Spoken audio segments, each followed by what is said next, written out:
اور اب اسرائیلی حملے میں شہید ہونے والے حسن نصر اللہ کی زندگی پر ایک نظر اس رپورٹ میں۔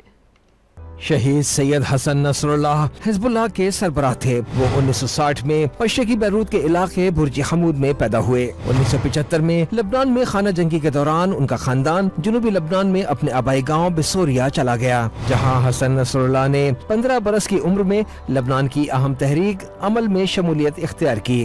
حسن نصر اللہ نے نجف کے ایک مدرسے میں قرآن اور سیاست کی تعلیم حاصل کی۔ یہی ان کی ملاقات سید عباس موسوی سے ہوئی، جو لبنانی عمل تحریک کے رہنما تھے۔ 1978 میں شیخ نصر اللہ لبنان واپس آ گئے اور عباس موسوی کے مدرسے میں تعلیم و تدریس کا سلسلہ دوبارہ شروع کیا۔ چند برس بعد انہیں بقا کے علاقے میں عمل تحریک کا سیاسی نمائندہ مقرر کیا گیا۔ 1982 میں لبنان میں اسرائیلی دراندازی کے بعد حالات بدلے تو حسن نصر اللہ اور ان کے متعدد ساتھی عمل تحریک سے علیحدہ ہو کر حزب اللہ میں شامل ہو گئے۔ حسن نصر اللہ 1989 میں اپنی مذہبی تعلیم کی تکمیل کے لیے ایران کے شہر قم چلے گئے۔ 1992 میں اسرائیلیوں کے ہاتھوں حزب اللہ کے رہنما عباس موسوی کی شہادت کے بعد حسن نصر اللہ کو نیا لیڈر منتخب کر لیا گیا۔ حسن نصر اللہ کی قیادت میں ان کی تحریک سن 2000 میں جنوبی لبنان سے اسرائیلی افواج کے انخلاء کا سبب بنی۔ سن 2005 میں لبنان کے وزیر اعظم رفیق حریری کے قتل کے بعد حسن نصر اللہ نے ملک کے مختلف سیاسی دھڑوں کے درمیان ایک سالس کا کردار بھی بخوبی نبھایا۔